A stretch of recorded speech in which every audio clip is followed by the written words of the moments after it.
guys, it's Kelsey here. Today I'm going to talk to you about the two different types of die cutting machines that I have. I have the Sizzix Big Kick, which is also sometimes known as the Sizzix Big Shot, and you can see that here. And then I also have an electronic die cut machine called a Cameo Portrait, or Silhouette Portrait, and there's also a Silhouette Cameo. So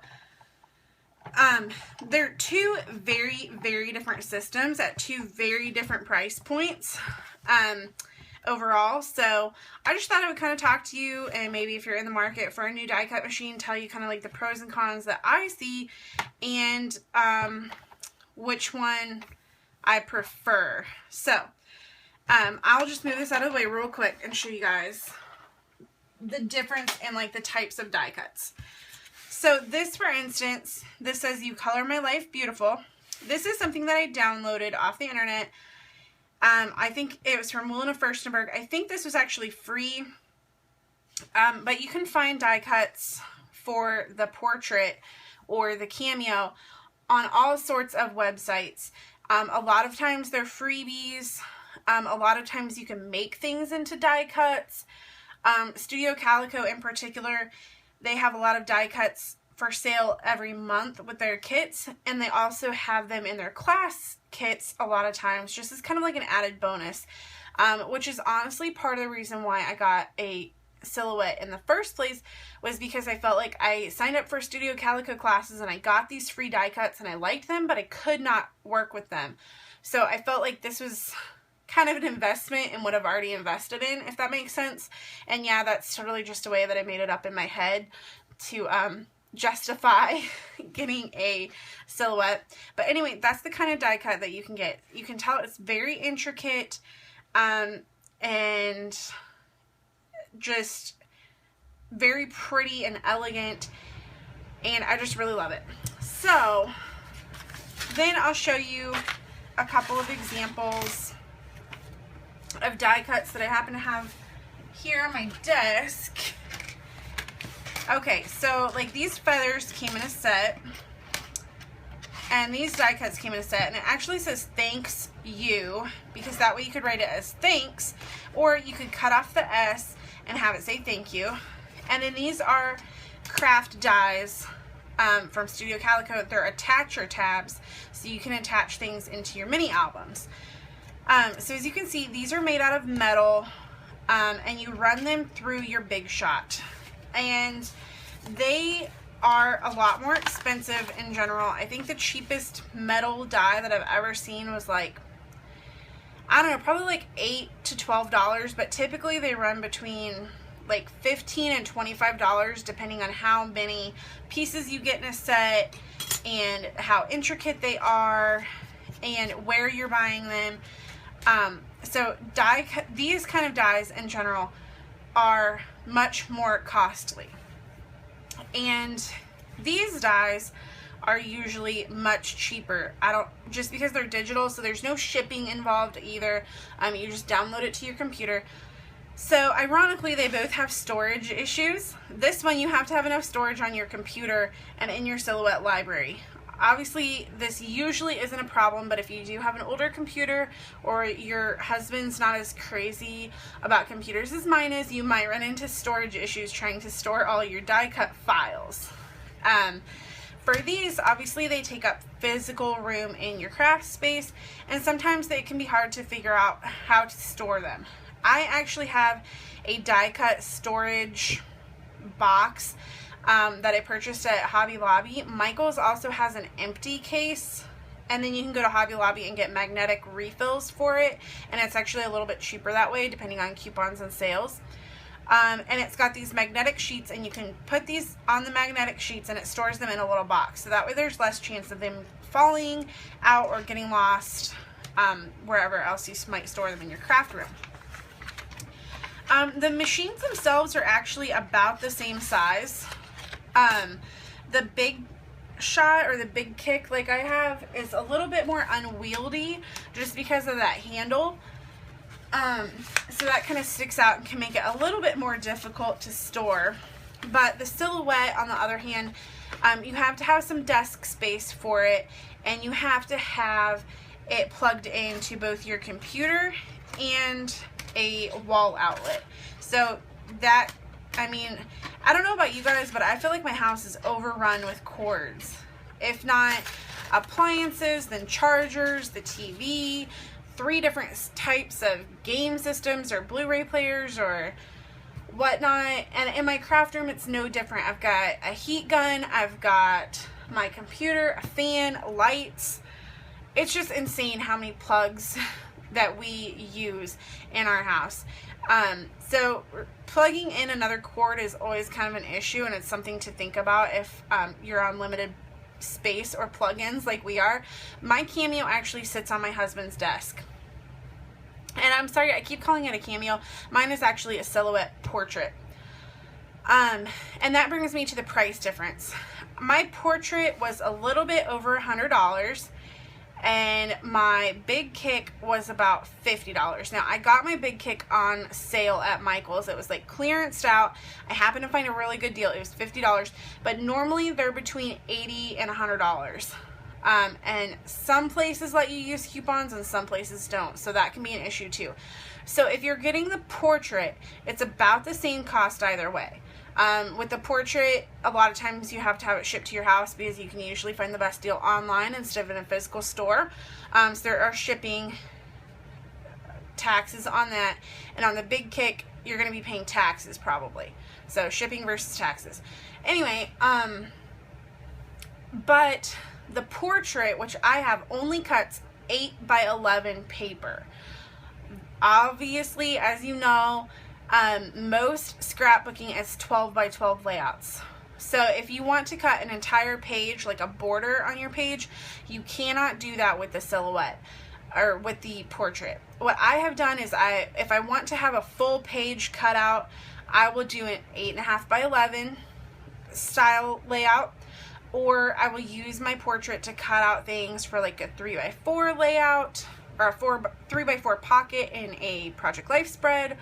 Or I will just use like a piece of this on a 12x12 layout, something like this. But you can't actually do full backgrounds with the portrait. The Cameo is a lot closer to $300. I don't know the price off the top of my head. I want to say it's like $269 or something like that. So it's a lot more expensive. Okay, then the other things. 2 things. As you can see here, this is obviously just one size. There's 2 pieces in here, but it's just one size. I can't shrink it or make it larger. This is just the size it's going to be. This, however, I could have blown this up on my computer to make it really big, or I could have shrunk it to make it teeny tiny. Something you have to be concerned about with these die cuts is how intricate they are, and therefore if you make it too small, it does not cut as well, and it does not pull off your sticky pad as well. But I can make this as big or small as I would like, and that's really important to me. I used to have the Cricut, one of the Cricuts, and it went up from like a 1/2 inch to 1 inch to 1.5 inches, and it doesn't seem like much, but those sizes are really far apart, it felt like to me. And plus you had to have cartridges and everything else. So the Cricut, in my opinion, was much closer to how the die cut system works. It's like a stepping stone in between, but it was a very frustrating stepping stone, and I used it a few times then sold it. Anyway, so the dies are really easy to run through. They cut through pretty much any paper. You just put them through your Big Shot, you crank the handle, and it pops out on the other side, and it's cut out. This one you have to manipulate a lot more in the Silhouette library. You don't have to have a ton of computer knowledge, but the Silhouette software, I like it, and I learned it a little bit, and then they changed it, so I had to like kind of relearn it. So that's frustrating to me. This is like foolproof. Like, it's got instructions on the Big Shot and for how you can use it, and it tells you whether you have a die cut or if you have an embossing folder, which this can also do. The portrait cannot emboss, so something else to consider. So no software, no computer skills. This can be a big deciding factor for some people. For me, I I don't hate the software, but I don't love it either. I feel like whenever I go into the portrait settings, I feel like I have to fill up an entire 8x11 piece of paper and really get my paper's worth, because it's a little bit harder to line up the second time, and it's just kind of frustrating. So when I use my portrait, I typically will print out a couple of dozen die cuts depending on the sizes, and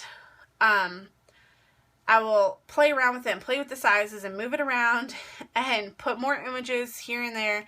And so I find myself more stressed out trying to cut out these die cuts, just because, like, I feel like I have so much control over how big or small I want something that I can be kind of nitpicky about it. Then lastly, the thing that I will kind of talk about is which machine I prefer. And the answer is I actually really like both of them.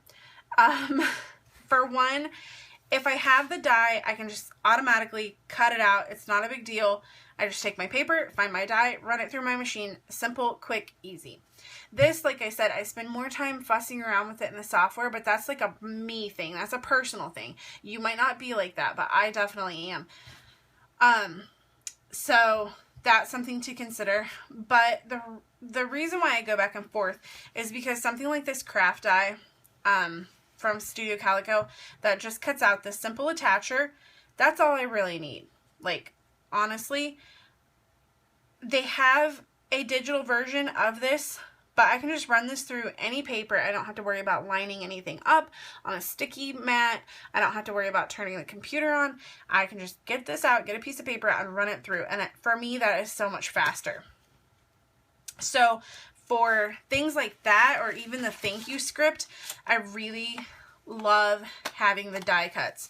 Also, a lot of stamp sets coordinate with dies, so you can get a coordinating die set to go with your stamp set and cut out the images perfectly every time.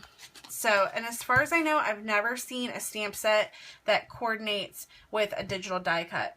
I've seen digital stamps coordinate with things, but I've never seen where you can stamp something and put it through your die cut machine. That just seems like it would be a waste of time anyway. Anyway, so I think that's when these are super useful, is whenever you just want like a simple item like this that's standard size every time, and it is just super easy to run through your machine. That's when I use my Big Kick the most often, and that's the dies that I purchase most often. With the silhouette, or the portrait, I love cutting. I usually cut all of mine in white cardstock. That way I can paint it or color it or do whatever I want with it. But on occasion I have cut it out on pattern cardstock or pattern paper.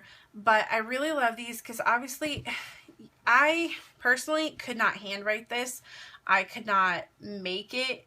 I could not carve it out of paper. I could not do this with the die cut. As you can see, it's limited. I mean, the thank you is thin and it's beautiful and it's nice, but at the end of the day, it's not this beautiful phrase. And you can also cut out titles with your portrait. You can type something in, or you can manipulate images, and you can make your own stuff in the silhouette, which I think is really cool. Obviously, I don't have what it takes to make a metal die. I don't know who does. So this is really cool, and I have used it for titles to where I can say fabulous, and it will cut out the word fabulous, and I can pick out my font and everything else. Again, that goes into knowing your software and knowing what font will work and what will look good, and where to download free fonts and put them into your computer. So I just think both of these have really awesome features, but honestly, for me, it came down to, at the time, it came down to cost, because this was cheaper. It comes down to if you want to be able to cut 12 by 12 pieces, or 8.5 by 11 pieces, or even smaller, because this die cut machine only cuts, I don't know how big it is, but you can tell right there, it's fairly small. So it just cuts out small things. So yeah, I just find both of these to be equal. I know I hate saying that to you guys because it's so frustrating to hear as a reviewer when you're watching a review.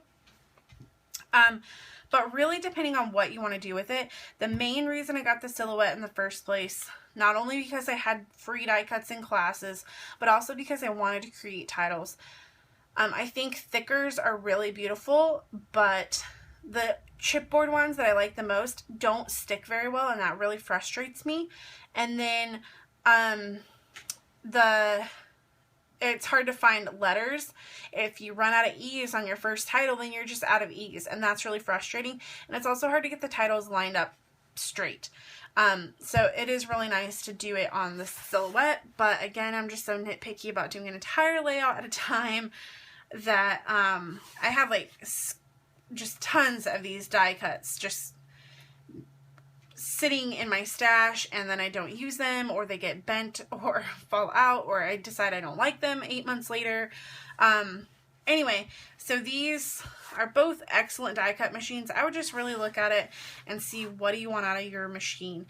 If you have any questions or you want my opinion, just leave a comment in the comment section below. I try to reply to every single person. But if you have any more questions that you want answered about either one of these machines, just let me know. I'd be happy to answer you.